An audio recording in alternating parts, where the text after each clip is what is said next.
ನಮಸ್ಕಾರ ವೀಕ್ಷಕರೇ, ಇದು Karnataka super fast news channel. ನಾನು ನಿಮ್ಮ ನಾಗವೇಣಿ ಹುಲಿಕೇರಿ. ಇದೀಗ ಬಂದ big breaking. Thank you very much. Realise question ಇಂದ ಕ್ವಶನ್ ಬಹಳ ಕ್ವಶನ್ಸ್ ಇದೆ. ಪ್ರಾಬಬ್ಲಿ ನಾನು ಫಸ್ಟ್ ಟೈಮ್ ಮೀಡಿಯಾ ಮುಂದೆ ಬರ್ತಾ ಇರ್ತಕ್ಕಂತ ಬಹುಶಃ ನಿಮ್ಗೆ ಎಲ್ಲರಿಗೆ ಸ್ವಲ್ಪ ಈ ಖುಷಿಯಾ? Thank you very much. ಅಲ್ಲ, ಐ ಡೋಂಟ್ ನೋ, ನೋಡೋಣ ಮುಂದಿನ. ಈಗ ಏನ್ ಆಯ್ತು ಹೋಗಿದೆ, ಪ್ರಯತ್ನ ನಡೆದಿಲ್ಲ. ನನ್ ಮುಂದೆ ನನ್ ಕಡೆ ಯಾರು ಅಪ್ರೋಚ್ ಮಾಡಿ ಯಾರು ಬಿಜೆಪಿ ನಾಯಕರು ಸಂಪರ್ಕ ಮಾಡಿ? ಕಾಂಗ್ರೆಸ್ ವಕ್ತಾರದಿರಿ, ಬಹುದೊಡ್ಡ ಜವಾಬ್ದಾರಿ ಇದೆ. ಯಾವ ರೀತಿ ಪಕ್ಷ ಸಂಘಟನೆ ಮಾಡ್ತೀವಿ? ಇಲ್ಲ, ಈಗ ಜವಾಬ್ದಾರಿ ಅಂದ್ರೆ ನಾವು ಆಲ್ರೆಡಿ ಖಾನಾಪುರ ಬೆಲ್ಗಾಮ್ ಅಲ್ಲಿ ಮಾಡಿ ತೋರಿಸಿದೀವಿ. ಆ ನಿಟ್ಟಿನಲ್ಲಿ ಪಕ್ಷ ಒಂದು ಜವಾಬ್ದಾರಿ ಕೊಟ್ಟಿದ್ದಾರೆ. ಈಗ ಇಡೀ ರಾಜ್ಯದಲ್ಲಿ ಕೂಡ ಹೋರಾಟ ಮಾಡಿಕೊಂಡು ಪಕ್ಷ ಸಂಘಟನೆ ಮಾಡ್ಲಿಕ್ಕೆ ಪ್ರಯತ್ನ ಮಾಡ್ತಾ ಇದ್ದೀವಿ. ಫಸ್ಟ್ ಈಗ ಇಲೆಕ್ಷನ್ಸ್ ಇದಾವೆ 2, ಅದು ನಾವು ಗೆದ್ದ ಮೇಲೆ ಪಕ್ಷ ಸಂಘಟನೆ ನಮ್ಮ ಅಧ್ಯಕ್ಷರು ಹೆಂಗ್ ನಿರ್ದೇಶನ ಕೊಡ್ತಾ ಇದ್ದಾರೆ, ಆ ನಿಟ್ಟ ಮೇಲೆ ನಾವು ಎಲ್ಲರೂ ಕೆಲಸ ಮಾಡ್ತಾ ಇದ್ದೀವಿ. ಡಿಸಿಸಿ ಬ್ಯಾಂಕ್ ಚುನಾವಣೆಗೆ ತಾವು ನಿಲ್ತೀರಿ ಅಂತ ಹೇಳಿ?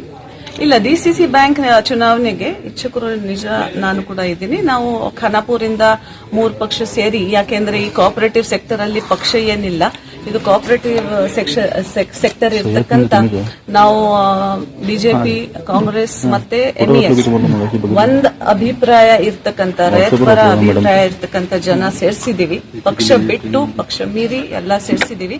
ಇದರಲ್ಲಿ ನಾವು 2-3 ಜನ ಇಚ್ಛುಕರು ಇದ್ದೀವಿ. ಯಾರಿಗೆ ತೀರ್ಮಾನ ಬೆಳಗಾಂ ಇಂದ ರಾಜಕೀಯ ಮುಖಂಡರು ಮಾಡ್ತಾರೆ, ಮತ್ತೆ ಅದರ ಜೊತೆ ನಮ್ಮ ಲೋಕಲ್ ವೋಟರ್ಸ್ ಯಾರಿದ್ದಾರೆ ಡಿಸಿಸಿಗೆ, ಅವರು ಏನ್ ತೀರ್ಮಾನ ಮಾಡ್ತಾರೆ ಅದ್ರ ಮೇಲೆ ಒಂದು ಕ್ಯಾಂಡಿಡೇಟ್ ನಾವು ಕೊಡ್ತೀವಿ. ಚುನಾವಣೆ ಬಹಳ ಪ್ರತಿಷ್ಠೆ ಚುನಾವಣೆ ಇರಬೇಕು. ನಂದು ಫಸ್ಟ್ ಟೈಮ್ ಇದು ಕೋಆಪರೇಟಿವ್ ಸೆಕ್ಟರ್ ಅಲ್ಲಿ ನಾನು ಕೈ ಹಾಕ್ತಾ ಇದ್ದೇನೆ. ಯಾಕಂದ್ರೆ 2 ಪೆನಲ್ ಇದೆ. ಒಂದು ಭಾರತೀಯ ಜನತಾ ಮತ್ತು ಸಕ್ರಿಯ ಸೋದರ ಪೆನಲ್. ತಾವು ಯಾವ ಪೆನಲ್ ಪರವಾಗಿದೆ?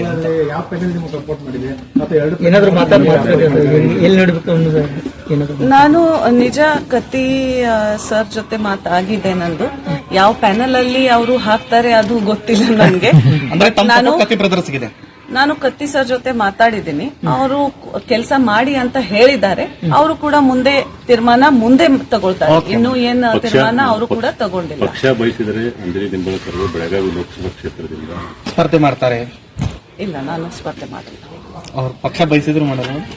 ಪಕ್ಷ ಏನ್ ಆದೇಶ ಕೊಡ್ತಾರೆ ಅದರ ಮೇಲೆ ನೋಡೋಣ. ಪಕ್ಷ ಆದೇಶ ಕೊಟ್ಟರೆ ನಿಲ್ಲಕ್ಕೆ ರೆಡಿ ಇದ್ದೀರಿ? ಯಾಕೆ ನನ್ಗೆ MLA ಕಾಣ್ಲಿಕ್ಕೆ, ಇಲ್ಲಿ ಕೆಲಸ ಮಾಡ್ಲಿಕ್ಕೆ ನಿಮ್ಗೆ ಎಲ್ಲರಿಗೂ ಇಷ್ಟ ಇಲ್ಲ? ನನ್ ಜನ ಖಾನಾಪುರ ಜನರು ಈಗ ಇನ್ನೂ ಖಾನಾಪುರಲ್ಲಿ ನಾವು ಕೆಲಸ ಮಾಡ್ಬೇಕು ಅಂತ ಒತ್ತಾಯ ಮಾಡ್ತಾ ಇದ್ದಾರೆ. ತಾವು ಥ್ಯಾಂಕ್ ಯು ವೆರಿ ಮಚ್.